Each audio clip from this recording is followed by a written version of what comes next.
ਅੱਜ ਪੰਜਾਬੀ ਅਦਬ ਦੇ ਵਿੱਚ ਕਹਾਣੀ ਦੇ ਹਵਾਲੇ ਨਾਲ ਅਸੀਂ ਗੱਲ ਕਰਾਂਗੇ। ਪੰਜਾਬੀ ਕਹਾਣੀ ਦਾ ਮੁੱਢਲਾ ਸਫ਼ਰ ਅੱਜ ਸਾਡਾ ਵਿਸ਼ਾ ਹੈ। ਪੰਜਾਬ ਦਾ ਨਾਂ ਜਦੋਂ ਵੀ ਲਿਆ ਜਾਂਦਾ ਹੈ, ਇਹਦੇ ਨਾਲ ਕਈ ਕਹਾਣੀਆਂ ਦਾ ਰੰਗ ਵੀ ਸਾਹਮਣੇ ਆ ਜਾਂਦਾ ਹੈ। ਪੰਜਾਬ ਦਾ ਸਮਾਜ ਅਜਿਹਾ ਸਮਾਜ ਹੈ ਜਿੱਥੇ ਸਦੀਆਂ ਤੋਂ ਕਹਾਣੀ ਮੌਜੂਦ ਰਹੀ। ਕਿਧਰੇ ਉਹ ਰਿਗਵੇਦ ਦੀਆਂ ਕਹਾਣੀਆਂ ਦੀ ਸੂਰਤ ਵਿੱਚ ਰਹੀ, ਕਿਧਰੇ ਜਾਤਕ ਕਹਾਣੀਆਂ ਦੇ ਤੌਰ ਉੱਪਰ ਸੁਣੀਂਦੀਆਂ ਰਹੀਆਂ, ਤੇ ਕਿਧਰੇ ਵੱਡ ਕਹਾ ਕਹਾਣੀਆਂ ਦੇ ਹਵਾਲੇ ਨਾਲ ਇਹ ਮੌਜੂਦ ਰਹੀਆਂ। ਬਾਤ ਨੂੰ ਪੰਜਾਬ ਨੇ ਮੁੱਢ ਦਿੱਤਾ ਹੈ। ਉਸ ਨੂੰ ਕਿਸੇ ਵੀ ਤਰ੍ਹਾਂ 'ਚ ਪਰਖਿਆ ਜਾਵੇ ਤੇ ਉਹ ਅਲਾਮਤੀ ਅੰਦਾਜ਼ ਦੀ ਇੱਕ ਕਹਾਣੀ ਲੱਗਦੀ ਹੈ। ਕਹਾਣੀ ਦਾ ਲਫ਼ਜ਼ ਕਥਾ ਤੋਂ ਨਿਕਲਿਆ। ਕਥਾ ਕਥਾਨਕੁਮ ਸੰਸਕ੍ਰਿਤ ਦਾ ਲਫ਼ਜ਼ ਹੈ। ਕਥਾ ਕਸ਼ਾ ਫਿਰ ਕਹਾ, ਯਾਨੀ ਆਖੀ ਹੋਈ ਗੱਲ ਨੂੰ ਅਸੀਂ ਕਹਾਣੀ ਆਖਦੇ ਹਾਂ। ਮਗਰਬ ਤੋਂ ਕਹਾਣੀ ਹਿੰਦੁਸਤਾਨ ਅੱਪੜੀ ਤਾਂ ਸਭ ਤੋਂ ਪਹਿਲਾਂ ਇਸ ਨੂੰ ਬੰਗਾਲੀ ਵਾਲਿਆਂ ਨੇ ਅਪਣਾਇਆ ਤੇ ਮੰਨੇ ਪਰਮੰਨੇ ਕਹਾਣੀਕਾਰ ਸਾਹਮਣੇ ਆਉਂਦੇ ਗਏ। ਅੱਜ ਵੀ ਬੰਗਲਾ ਕਹਾਣੀ ਦੁਨੀਆਏ ਅਦਬ ਵਿੱਚ ਆਪਣੀ ਇੱਕ ਵੱਖਰੀ ਪਛਾਣ ਰੱਖਦੀ ਏ। ਫਿਰ ਬੰਗਲਾ ਜ਼ੁਬਾਨ ਤੋਂ ਕਹਾਣੀ ਹਿੰਦੁਸਤਾਨ ਦੀਆਂ ਹੋਰ ਜ਼ੁਬਾਨਾਂ ਵੱਲ ਆਈ। ਉਰਦੂ ਵੱਲੋਂ ਸਫ਼ਰ ਕਰਦੀ ਹੋਈ ਪੰਜਾਬੀ ਜ਼ੁਬਾਨ ਤੀਕਰ ਅੱਪੜੀ। ਪੰਜਾਬ ਉੱਤੇ ਅੰਗਰੇਜ਼ਾਂ ਨੇ ਸਹੀ ਮਾਅਨਿਆਂ ਵਿੱਚ 1849 ਵੀ ਬੋਲਦੇ ਨੇ ਵਿੱਚ ਕਬਜ਼ਾ ਕੀਤਾ। ਜਦੋਂ ਉਹਨਾਂ ਇਸ ਧਰਤੀ ਉੱਪਰ ਆਪਣਾ ਪੂਰਾ ਕਬਜ਼ਾ ਜਮਾ ਲਿਆ ਤੇ ਇਸ ਉੱਤੇ ਆਪਣਾ ਭਰਪੂਰ ਅਸਰ ਪੈਦਾ ਕਰਨ ਵਾਸਤੇ ਅੰਗਰੇਜ਼ਾਂ ਨੇ ਇੱਥੋਂ ਦੀ ਜ਼ੁਬਾਨ ਸਿੱਖਣ ਨੂੰ ਤਰਜੀਹ ਦਿੱਤੀ। ਉਹਨਾਂ ਦਾ ਤਰੀਕੇਕਾਰ ਸੀ ਕਿ ਜਿਹੜੇ ਵੀ ਉਹ ਦੇਸ਼ 'ਚ ਜਾਂਦੇ, ਕਿਉਂਕਿ ਉਹਨਾਂ ਦੀ ਕਲੋਨੀਅਲ ਸੀ, ਇਹ ਕਲੋਨੀਅਲ ਅਪਰੋਚ ਸੀ, ਉਹਨਾਂ ਨੇ ਉੱਥੋਂ ਦੀ ਜ਼ੁਬਾਨ ਸਿੱਖੀ ਤਾਂ ਕਿ ਉੱਥੋਂ ਦੀ ਰੂਟਸ ਦਾ ਪਤਾ ਚੱਲੇ, ਉੱਥੋਂ ਦਾ ਕਲਚਰ ਦਾ, ਉੱਥੋਂ ਦਾ ਟ੍ਰੈਡੀਸ਼ਨਸ ਦਾ। ਇੱਥੋਂ ਦੇ ਵਸਨੀਕਾਂ ਨੂੰ ਮਜ਼ਹਬੀ ਤੌਰ ਤੇ ਫਿਰ ਪ੍ਰਚਾਰ ਵੀ ਕਰਦੇ ਸਨ। ਜੋ ਉਹਨਾਂ ਦਾ ਮਜ਼ਹਬ ਹੁੰਦਾ ਸੀ, ਹਾਕਮ ਦਾ ਜਿਹੜਾ ਮਜ਼ਹਬ ਸੀ, ਉਹ ਮਹਿਕੂਮ ਦਾ ਮਜ਼ਹਬ ਵੀ ਬਣ ਜਾਂਦਾ ਸੀ। ਇਸੇ ਤਰ੍ਹਾਂ ਅੰਗਰੇਜ਼ਾਂ ਨੇ ਮਸੀਹੀ ਮਜ਼ਹਬ ਦਾ ਪ੍ਰਚਾਰ ਕਰਨਾ ਸ਼ੁਰੂ ਕੀਤਾ। ਉਸ ਵੇਲੇ ਤੀਕਰ ਪੰਜਾਬ ਅੰਦਰ ਪ੍ਰੈਸ ਤੇ ਪਰਚਾਕਾਰੀ ਦਾ ਵੀ ਮੁੱਢ ਰੱਖਿਆ ਜਾ ਚੁੱਕਿਆ ਸੀ। ਅੰਗਰੇਜ਼ਾਂ ਨੇ ਆਪਣੇ ਪ੍ਰਚਾਰ ਵਾਸਤੇ ਪੰਜਾਬੀ ਵਿੱਚ ਲਿਖਵਾਉਣਾ ਸ਼ੁਰੂ ਕੀਤਾ ਤਾਂ ਜੇ ਪੰਜਾਬ ਦੀ ਲੁਕਾਈ ਨੂੰ ਉਸ ਦੀ ਜ਼ੁਬਾਨ ਵਿੱਚ ਮੁਖਾਤਬ ਕੀਤਾ ਜਾਏ। ਇਸ ਵਾਸਤੇ ਕਿਤਾਬਾਂ ਛਾਪਣ ਦਾ ਆਰ-ਪਾਰ ਕੀਤਾ ਜਾਣ ਲੱਗਾ। ਜਿਵੇਂ ਕਿ ਅੰਗਰੇਜ਼ ਉਸ ਵੇਲੇ ਦੀ ਪੰਜਾਬ ਅੰਦਰ ਇੱਥੋਂ ਦੀ ਲੁਕਾਈ ਦੇ ਖਿਲਾਫ ਉਹਨਾਂ ਤੇ ਹਕੂਮਤ ਕਰ ਰਹੇ ਸਨ, ਉਹਨਾਂ ਨੇ ਆਪਣੇ ਧਰਮ ਤੇ ਆਪਣੀ ਜ਼ੁਬਾਨ ਨੂੰ ਹੀ ਵਧੀਆ ਕਰਾਰ ਦੇਣਾ ਸੀ। ਇਹਨਾਂ ਦੋਵਾਂ ਮਕਸਦਾਂ ਨੂੰ ਹਾਸਲ ਕਰਨ ਲਈ ਉਹਨਾਂ ਨੇ ਇੱਥੋਂ ਦੇ ਵਸਨੀਕਾਂ ਨੂੰ, ਇੱਥੋਂ ਦੇ ਰਹਿਣ ਵਾਲਿਆਂ ਨੂੰ ਮਸੀਹੀ ਬਣਾਉਣਾ ਸ਼ੁਰੂ ਕਰ ਦਿੱਤਾ ਤੇ ਉਹ ਇਸ ਤਰ੍ਹਾਂ ਤਬਲੀਗ ਦਾ ਮੁੱਢ ਬਣਿਆ ਗਿਆ। ਅੰਗਰੇਜ਼ਾਂ ਨੇ ਇਸ ਮਕਸਦ ਲਈ ਮਿਸ਼ਨ ਦੇ ਇਦਾਰਿਆਂ ਨੂੰ ਵਰਤਿਆ। ਉਹਨਾਂ ਨੇ ਇਹਨਾਂ ਦੇ ਵਸ ਵਿੱਚ ਆਏ ਹੋਏ ਇਲਾਕਿਆਂ ਨੂੰ ਆਪਣੇ ਕਾਬੂ ਵਿੱਚ ਕਰਨ ਲਈ ਉੱਥੋਂ ਦੇ ਕਿੱਸੇ ਕਹਾਣੀਆਂ ਨੂੰ ਵਰਤਿਆ ਤੇ ਰੀਤਾਂ ਰਸਮਾਂ ਤੇ ਰਿਵਾਜਾਂ ਨੂੰ ਵੀ ਕੋਲੋਂ ਦੀ ਹੋ ਕੇ ਜਾਣਿਆ। ਇਹ ਸਭ ਜ਼ੁਬਾਨ ਦੇ ਓਪਰੇ ਹੋਣ ਦੀ ਵਜ੍ਹਾ ਤੋਂ ਨਾਮੁਮਕਿਨ ਲੱਗਦਾ ਰਿਹਾ। ਇਸ ਕਰਕੇ ਉਹਨਾਂ ਨੇ ਆਪਣੇ ਖਾਸ ਕਾਮਿਆਂ ਦੀ ਇਹ ਜ਼ਿੰਮੇਵਾਰੀ ਲਈ ਕਿ ਉਹ ਇੱਥੋਂ ਦੀਆਂ ਜ਼ੁਬਾਨਾਂ ਵਿੱਚ ਕਿੱਸੇ ਕਹਾਣੀਆਂ ਦੇ ਅੰਦਾਜ਼ ਵਿੱਚ ਮੁਕੱਦਸ ਬਾਈਬਲ ਦੇ ਕਿੱਸੇ ਕਹਾਣੀਆਂ ਰਾਹੀਂ ਮਸੀਹੀਅਤ ਦਾ ਪ੍ਰਚਾਰ ਕਰਨ। ਪੰਜਾਬ ਅੰਦਰ ਵੀ ਲੋਕਾਂ ਨੂੰ ਕ੍ਰਿਸਚਨ ਬਣਾਉਣ ਵਾਸਤੇ ਉਹਨਾਂ ਨੇ ਵੱਖ-ਵੱਖ ਮਜ਼ਹਬੀ ਕਿੱਸੇ ਕਹਾਣੀਆਂ ਛਾਪਣਾ ਸ਼ੁਰੂ ਕਰ ਦਿੱਤੇ ਤੇ ਇਹਦੇ ਵਾਸਤੇ ਉਹਨਾਂ ਨੇ ਪੰਜਾਬੀ ਜ਼ੁਬਾਨ ਨੂੰ ਹੀ ਵਰਤਿਆ। ਵੇਖਦਿਆਂ ਵੇਖਦਿਆਂ ਬਹੁਤ ਸਾਰੇ ਪੰਜਾਬ ਵਾਸੀਆਂ ਨੇ ਆਪਣਾ ਧਰਮ ਛੱਡ ਕੇ, ਸਿੱਖ ਧਰਮ ਛੱਡ ਕੇ ਜਾਂ ਮੁਸਲਮਾਨ ਧਰਮ ਛੱਡ ਕੇ, ਇਸਲਾਮ ਧਰਮ ਛੱਡ ਕੇ ਉਹਨਾਂ ਨੇ ਮਸੀਹੀ ਧਰਮ ਨੂੰ ਅਪਣਾ ਲਿਆ। ਸਿੱਖਾਂ ਨੇ ਇਸ ਸੂਰਤ ਹਾਲ ਨੂੰ ਵੇਖਦਿਆਂ ਆਪਣੇ ਧਰਮ ਦੇ ਮੰਨਣ ਵਾਲਿਆਂ ਵਾਸਤੇ ਧਾਰਮਿਕ, ਮਜ਼ਹਬੀ ਕਿੱਸੇ ਕਹਾਣੀਆਂ ਨੂੰ ਪੰਜਾਬ ਦੇ ਵਿੱਚ ਛਾਪਣਾ ਸ਼ੁਰੂ ਕਰ ਦਿੱਤਾ। ਇਸ ਬਾਰੇ ਉਹਨਾਂ ਨੇ ਉਦੋਂ ਦਾ ਹੀ ਕੰਮ ਸ਼ੁਰੂ ਕਰ ਦਿੱਤਾ ਸੀ ਅੰਗਰੇਜ਼ਾਂ ਨੇ, ਜਦੋਂ ਉਹਨਾਂ ਨੇ ਪੰਜਾਬ ਅੰਦਰ 1849 ਵਿੱਚ ਆਪਣੇ ਕਦਮ ਜਮਾਏ ਸਨ। ਇਸੇ ਦੌਰਾਨ ਅੰਗਰੇਜ਼ਾਂ ਨੇ ਮਿਸ਼ਨਰੀ ਅਦਾਰਿਆਂ ਦੀਆਂ ਖਿਦਮਾਤ ਹਾਸਲ ਕੀਤੀਆਂ, ਜਿਵੇਂ ਕਿ ਦਾ ਮੋਰੀਅਨ ਦਾ ਚਰਚ ਆਫ ਸਕਾਟਲੈਂਡ ਇੱਕ ਤਨਜ਼ੀਮ ਸੀ, ਮੈਡੀਕਲ ਮਿਸ਼ਨ ਇੱਕ ਤਨਜ਼ੀਮ ਸੀ, ਕ੍ਰਿਸਚੀਅਨ ਲਿਟਰੇਰੀ ਸੁਸਾਇਟੀ ਇੱਕ ਤਨਜ਼ੀਮ ਸੀ, ਪੰਜਾਬ ਰਿਲੀਜੀਅਸ ਬੁੱਕ ਸੁਸਾਇਟੀ ਇੱਕ ਤਨਜ਼ੀਮ ਸੀ, ਦਾ ਅਮਰੀਕਨ ਟਰੈਕ ਸੁਸਾਇਟੀ ਲੁਧਿਆਣਾ ਇੱਕ ਤਨਜ਼ੀਮ ਸੀ। ਇਹ ਤਨਜ਼ੀਮਾਂ ਨੂੰ ਉਹਨਾਂ ਨੇ ਆਪਣੇ ਮਕਸਦ ਵਾਸਤੇ ਵਰਤਣਾ ਸ਼ੁਰੂ ਕਰ ਦਿੱਤਾ। ਇਹ ਤਨਜ਼ੀਮਾਂ ਵੇਖਦੀਆਂ ਹੀ ਵੇਖਦਿਆਂ ਪੂਰੇ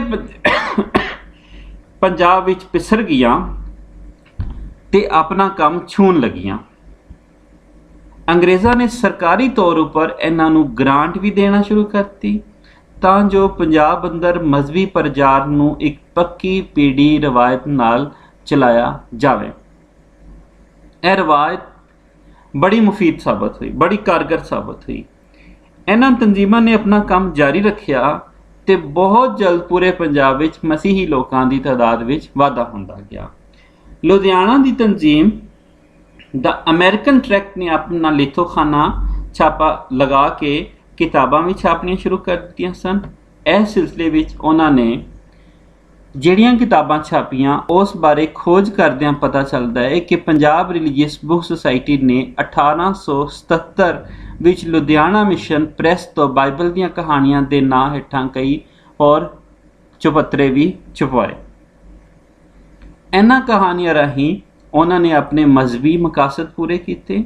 ਇੱਥੋਂ ਦੇ ਲੋਕਾਂ ਵਿੱਚ ਉਹਨਾਂ ਦੇ ਹਮ ਮਜ਼ਹਬ ਲੋਕਾਂ ਦੀ ਇੱਕ ਵੱਡੀ ਤਾਦਾਦ ਸਾਹਮਣੇ ਆਉਣ ਲੱਗ ਗਈ। ਇੰਜ ਕਰਨ ਨਾਲ ਉਹਨਾਂ ਨੂੰ ਇੱਕ ਮਜ਼ਹਬੀ ਆਸਰਾ ਵੀ ਮਿਲ ਗਿਆ, ਜਿਸ ਦੀ ਤਲਾਸ਼ ਵਿੱਚ ਉਹ ਕਾਫੀ ਅਰਸੇ ਤੋਂ ਯਤਨ ਕਰ ਰਹੇ ਸਨ। ਗੁਰਪਾਲ ਸਿੰਘ ਕੇਸਲ ਦੇ ਹਵਾਲੇ ਨਾਲ ਸ਼ਤਾਰਾਮਪੁਰੀ ਦੀ ਕਿਤਾਬ ਪੰਜਾਬੀ ਬਾਤਚੀਤ ਦਾ ਹਵਾਲਾ ਵੀ ਪੰਜਾਬੀ ਦੀ ਮੁੱਢਲੀ ਕਹਾਣੀ ਵਜੋਂ ਦਿੱਤਾ ਜਾਂਦਾ ਹੈ, ਜੋ 1875 ਈਸਵੀ ਵਿੱਚ ਛਾਪੇ ਚੜੀ। ਇਸ ਕਿਤਾਬ ਦਾ ਅੰਦਾਜ਼ ਵੀ ਅਫਸਾਨਵੀ ਰੰਗ 'ਚ ਸੀ, ਯਾਨੀ ਕਹਾਣੀ ਦੀ ਸੂਰਤ ਵਿੱਚ ਉਸ ਨੂੰ ਬਿਆਨਿਆ ਗਿਆ ਸੀ। ਕੁਝ ਸੂਝਵਾਨ ਇਸ ਨੂੰ ਪੰਜਾਬੀ ਕਹਾਣੀ ਦਾ ਮੁੱਢਲਾ ਜਿਹੜਾ ਸਫ਼ਰ ਹੈ ਇੱਥੋਂ ਸ਼ੁਰੂ ਕਰਦੇ ਨੇ, ਪਰ ਇਸ ਤੋਂ ਪਹਿਲਾਂ ਵੀ ਅਗਿਆਤ ਦੀ ਸੂਰਤ ਵਿੱਚ ਪੰਜਾਬੀ ਕਹਾਣੀਆਂ ਜਿਹੜੀਆਂ ਨੇ ਉਹ ਮਿਲਦੀਆਂ ਸਨ। ਅਗਿਆਤ ਅਜਿਹੀ ਤਹਿਰੀਰ ਜਾਂ ਲਿਖਤ ਹੁੰਦੀ ਹੈ ਜਿਹਦੇ ਲੇਖਕ ਬਾਰੇ ਜਾਣਕਾਰੀ ਨਹੀਂ ਹੁੰਦੀ। ਇਹ ਇੱਕ ਸਾਦੇ ਜਿਹੇ ਅੰਦਾਜ਼ ਦੇ ਵਾਕਿਆ ਨੂੰ ਬਿਆਨਿਆ ਗਿਆ ਹੁੰਦਾ ਤੇ ਅਦਬੀ ਲਿਹਾਜ਼ ਨਾਲ ਇਸ ਨੂੰ ਕਹਾਣੀ ਦੇ ਫਨ ਉੱਤੇ ਪਰਖਿਆ ਨਹੀਂ ਜਾ ਸਕਦਾ। ਪਰ ਇਹਨਾਂ ਗੱਲਾਂ ਦੇ ਬਾਵਜੂਦ ਕਹਾਣੀ ਦੇ ਮੁੱਢਲੇ ਦੌਰ ਦਾ ਰੰਗ ਜਿਹੜਾ ਹੈ ਉਹ ਵੱਧਦਾ ਗਿਆ। ਭਾਈ ਵੀਰ ਸਿੰਘ ਤੇ ਮੋਹਨ ਸਿੰਘ ਵੈਦ ਨੇ ਸਭ ਤੋਂ ਪਹਿਲਾਂ ਮਜ਼ਹਬੀ ਕਹਾਣੀਆਂ ਨੂੰ ਰਚਿਆ ਤੇ ਇਸ ਵਿੱਚ ਮਜ਼ਹਬੀ ਇਸਲਾਹ, ਸੁਧਾਰ ਤੇ ਪ੍ਰਚਾਰ ਨੂੰ ਮੁੱਖ ਰੱਖਿਆ। ਭਾਈ ਵੀਰ ਸਿੰਘ 1872 ਈਸਵੀ ਵਿੱਚ ਜਨਮੇ। ਆਪ ਅੰਮ੍ਰਿਤਸਰ ਦੇ ਰਹਿਣ ਵਾਲੇ ਸਨ। ਆਪ ਨੇ ਮੈਟ੍ਰਿਕ ਕਰਨ ਮਗਰੋਂ ਲੈਥੋ ਪ੍ਰੈਸ ਲਾਇਆ, ਜਿਸ ਦਾ ਮਕਸਦ ਤਾਂ ਸਕੂਲਾਂ ਵਿੱਚ ਵਾਸਤੇ ਨਸਾਬੀ ਲੋੜਾਂ ਪੂਰੀਆਂ ਕਰਨ ਲਈ ਜੁਗਰਾਫੀਏ ਦੀਆਂ ਕਿਤਾਬਾਂ ਛਾਪਣਾ ਸੀ।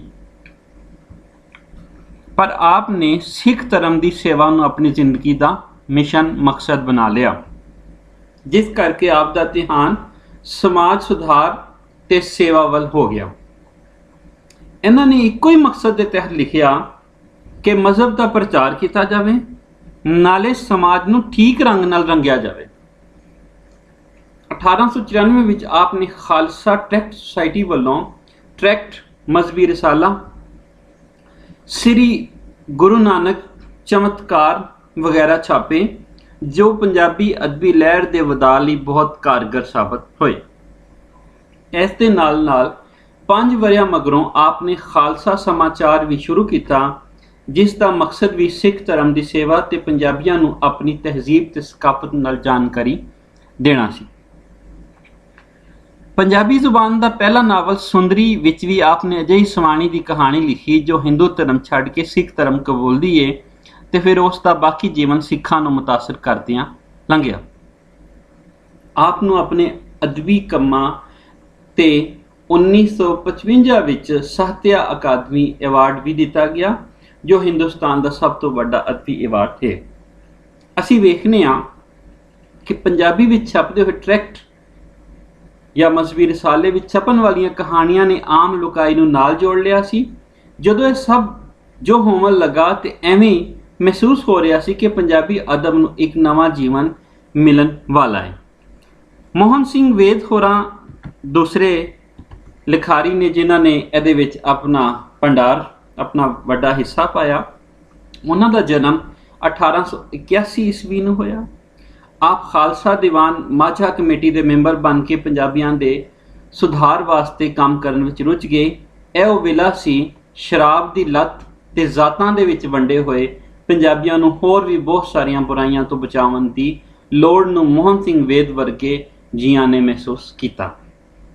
ਆਪ ਨੇ ਇਸ ਵਾਸਤੇ ਹੈਂਡਬਿਲ ਨੂੰ ਇੱਕ ਹਥਿਆਰ ਵਾਂਗ ਵਰਤਿਆ ਤੇ ਮਜ਼ਹਬੀ ਅਸੂਲਾਂ ਤੇ ਆਧਾਰਿਤ ਹੈਂਡਬਿਲ ਦੀਆਂ ਹਜ਼ਾਰਾਂ ਕਾਪੀਆਂ ਛਾਪ ਕੇ ਲੋਕਾਈ ਤੀਕਰ ਅਪੜਾਈਆਂ।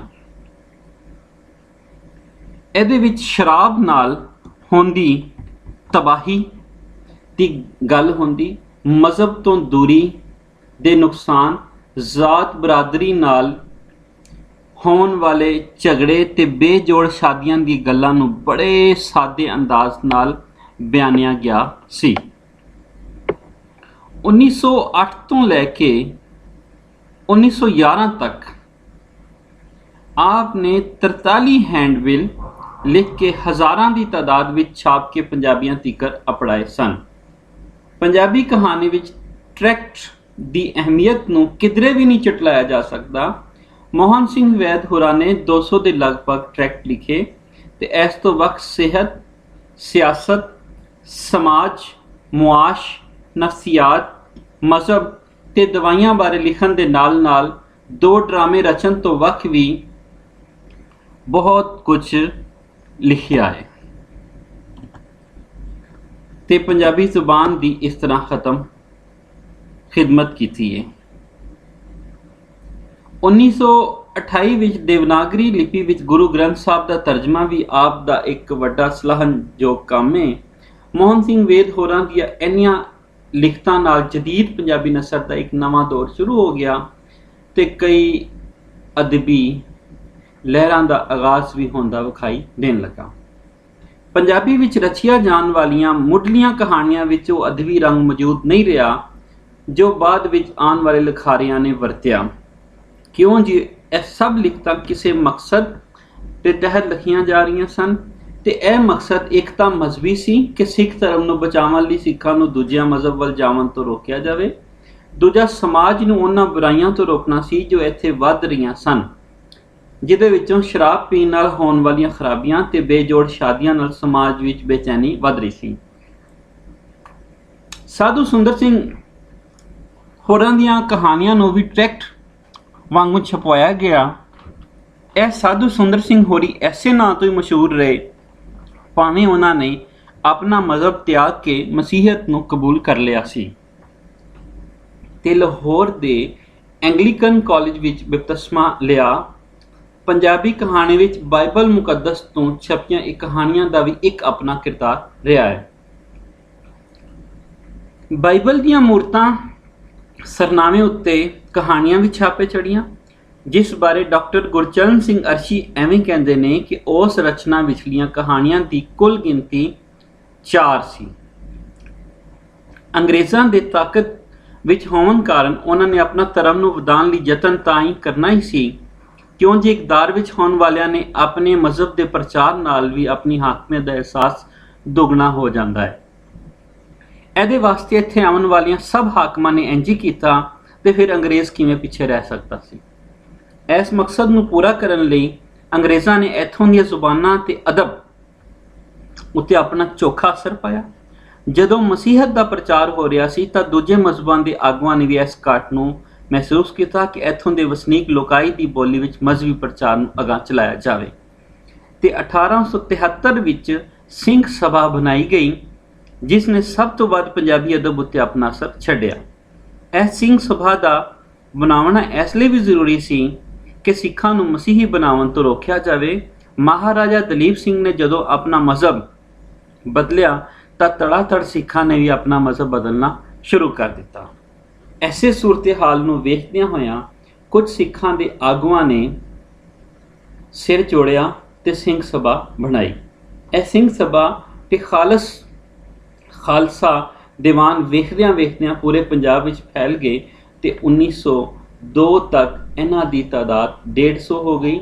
ਸਿੰਘ ਸਭਾ ਨੇ ਇੱਥੋਂ ਦੇ ਵਸਨੀਕਾਂ ਨੂੰ ਆਪਣੀ ਜ਼ੁਬਾਨ ਤੇ ਰਹਿਤਲ ਨਾਲ ਜੋੜਨ ਲਈ ਇੱਕ ਵੱਡਾ ਕਿਰਦਾਰ ਅਦਾ ਕੀਤਾ ਹੈ,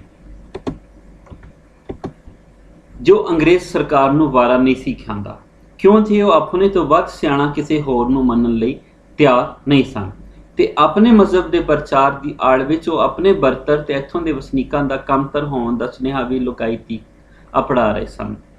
ਲਾਲਾ ਬਹਾਰੀ ਲਾਲ ਨੇ ਪੰਜਾਬੀ ਅੰਦਰ ਨਿੱਕੀਆਂ ਦਿਲ ਮੋਹ ਲੈਣ ਵਾਲੀਆਂ ਕਹਾਣੀਆਂ ਲਿਖੀਆਂ ਤੇ ਆਮ ਫਹਿਮ ਬੋਲੀ ਵਰਤੀ, ਪਰ ਇਹ ਸਿਰਫ ਮਜ਼ਹਬੀ ਰੰਗ ਨਾਲ ਪੁਰਚੀਆਂ ਕਹਾਣੀਆਂ ਸਨ, ਜਿਨ੍ਹਾਂ ਦਾ ਅਸਲ ਮਕਸਦ ਅਖਲਾਕੀ ਦਰਸ ਤੇ ਇਸਲਾਹ ਨਾਲ ਸੁਧਾਰ ਲਿਆਉਣਾ ਸੀ।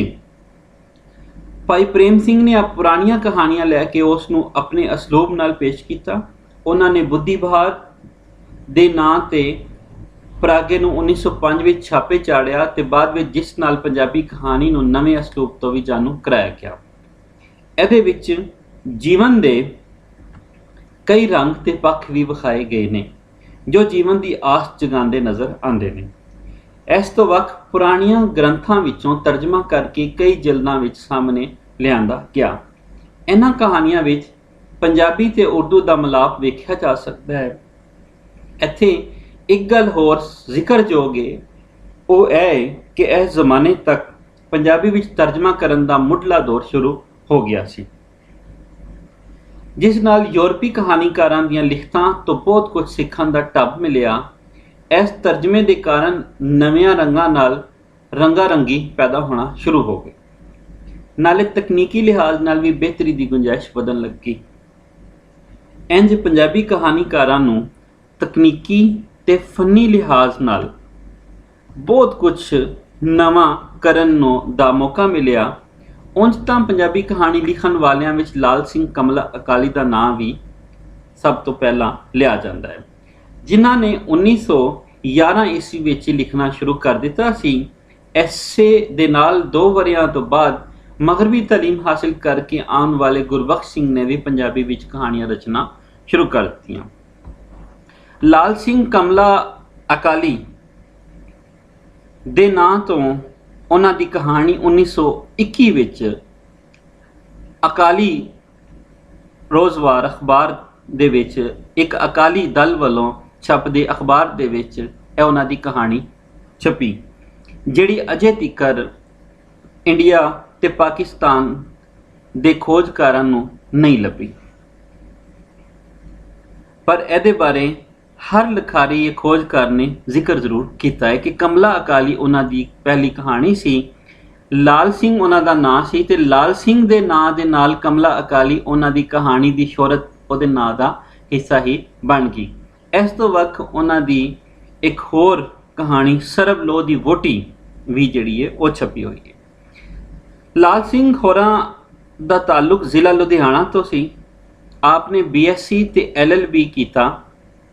ਇਸ ਤੋਂ ਵੱਖ ਬਰਤਾਨੀਆ ਤੋਂ ਵੀ ਤਾਲੀਮ ਹਾਸਿਲ ਕਰਦੇ ਰਹੇ।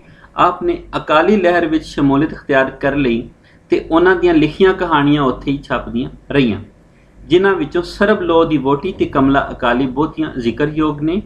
ਉਹਨਾਂ ਦੀ ਕਹਾਣੀ ਕਮਲਾ ਅਕਾਲੀ ਉਹਨਾਂ ਦੀ ਪਹਿਚਾਣ ਬਣ ਗਈ। ਇਹ ਉਸ ਵੇਲੇ ਦੇ ਪ੍ਰਸਿੱਧ ਅਖਬਾਰ ਅਕਾਲੀ ਦੇ ਵਿੱਚ ਛਪੀ ਸੀ। ਇਹ ਇੰਨੀ ਮਸ਼ਹੂਰ ਹੋਈ ਕਿ ਲਾਲ ਸਿੰਘ ਦੇ ਨਾਂ ਦਾ ਹਿੱਸਾ ਹੀ ਬਣ ਗਈ। ਲਾਲ ਸਿੰਘ ਕਮਲਾ ਅਕਾਲੀ ਤੇ ਗੁਰਬਖਸ਼ ਦੇ ਦੌਰ ਵਿੱਚ ਹੀ ਭਾਈ ਵੀਰ ਸਿੰਘ ਹੋਰੀ ਵੀ ਛਾਪੇ ਚੜ੍ਹ ਚੁੱਕੇ ਸਨ।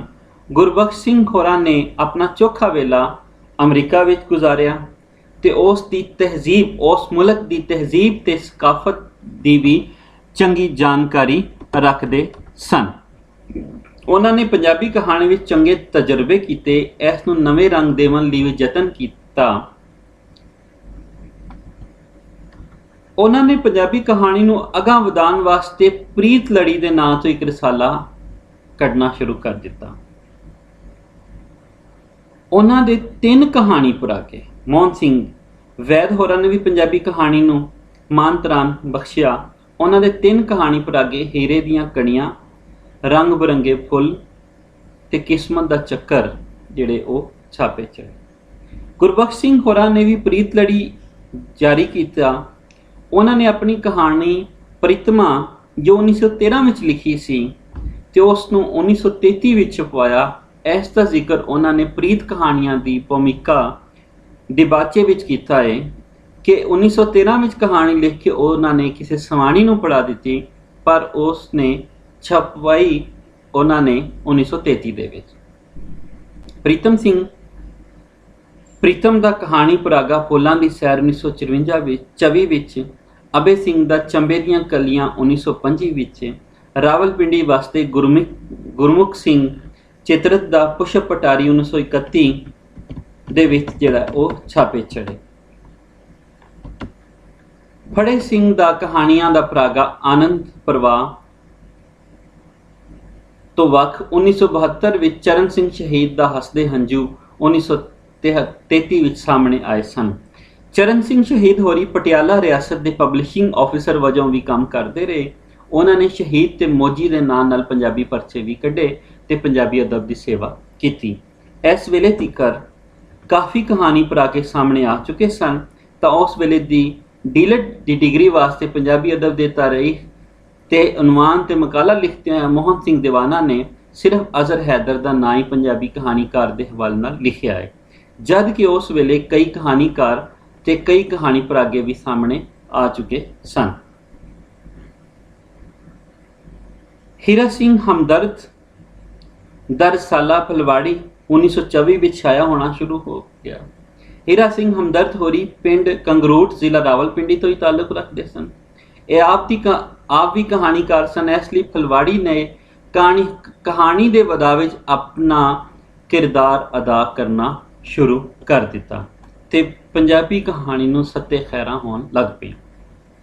ਆਸ ਦੀ ਤਨ ਤੇ ਹੋਰ ਕਹਾਣੀਆਂ, ਪੰਜਾਬੀ ਸਦਰਾਂ, ਕੁੱਲ ਕਹਾਣੀਆਂ ਤੇ ਅਪੁੱਲ ਯਾਦਾਂ ਹੀਰਾ ਸਿੰਘ ਹੋਰਾਂ ਦੀ ਕਹਾਣੀ ਪਰਾਗੇ ਵੀ ਛਪ ਚੁੱਕੇ ਨੇ। ਮੋਹਨ ਸਿੰਘ ਵੈਦ ਹੋਰਾਂ ਨੇ ਦਾ ਤਾਲੁਕ ਤਰਨਤਾਰਨ ਤੋਂ ਸੀ। ਉਹਨਾਂ ਦੇ ਵਾਲਿਦ ਜੈਮਲ ਸਿੰਘ ਵੈਦਗਰੀ ਕਰਦੇ ਸਨ। ਉਹਨਾਂ ਨੇ ਜ਼ਿਆਦਾਤਰ ਸਮਾਜੀ ਸਲਾਹ ਤੇ ਮਜ਼ਹਬੀ ਪ੍ਰਚਾਰ ਨੂੰ ਮੌਜੂ ਬਣਾਇਆ ਹੈ। ਸਮਾਜੀ ਸੁਧਾਰ ਤੇ ਮਜ਼ਹਬੀ ਰੰਗ ਤੋਂ ਵੱਖ ਸਿਆਸਤ ਦੇ ਮੌਜੂ ਉੱਪਰ ਲਿਖਣ ਵਾਲਿਆਂ ਵਿੱਚ ਵੀ ਮੋਹਨ ਸਿੰਘ ਜੋਸ਼ ਦਾ ਪਰਾਗਾ ਆਜ਼ਾਦੀ ਦੇ ਪਰਵਾਨੇ ਮਿਲਦਾ ਹੈ ਤੇ ਗੁਰਮੁਖ ਸਿੰਘ ਮੁਸਾਫਰ ਦੇ ਪਰਾਗੇ ਕੰਧਾਂ ਬੋਲ ਪਈਆਂ, ਵੱਖਰੀ ਦੁਨੀਆ, ਸਸਤਾ ਤਮਾਸ਼ਾ ਤੇ ਆਲਣੇ ਦੇ ਬੋਟ ਵੀ ਸ਼ਾਮਲ। ਹੀਰਾ ਸਿੰਘ ਦਰਦ, ਮੋਹਨ ਸਿੰਘ ਜੋਸ਼ ਤੇ ਗੁਰਮੁਖ ਸਿੰਘ ਮੁਸਾਫਰ ਹੋਰਾਂ ਨੇ ਇਹਨਾਂ ਕਹਾਣੀਆਂ ਵਿੱਚ ਜਿੱਥੇ ਸਿਆਸਤ ਤੇ ਹਕੂਮਤ ਨੂੰ ਨਿਸ਼ਾਨਾ ਬਣਾਇਆ, ਉੱਥੇ ਆਵਾਮ ਦੇ ਹੱਕਾਂ ਲਈ ਵੀ ਆਵਾਜ਼ ਚੁੱਕੀ ਹੈ, ਕਿਉਂ ਜੇ ਇਹ ਦੋਵੇਂ ਕਹਾਣੀਕਾਰ ਆਪਣੀ ਇਨਫਰਾਦੀ ਅਹਿਸਾਸ ਦੇ ਨਾਲ ਇਜਤਮਾਈ ਅਹਿਸਾਸ ਨੂੰ ਵੀ ਆਪਣੇ ਸ਼ਊਰ ਦਾ ਹਿੱਸਾ ਬਣਾਉਂਦੇ ਨਜ਼ਰ ਆਉਂਦੇ ਨੇ। ਇਸ ਤੋਂ ਅਗਾਂਹ ਨਾਨਕ ਸਿੰਘ ਨੇ ਰੱਖੜੀ ਲਿਖ ਕੇ ਆਪਣੇ ਫਨ ਦਾ ਮੁੱਢ ਬੰਨਿਆ।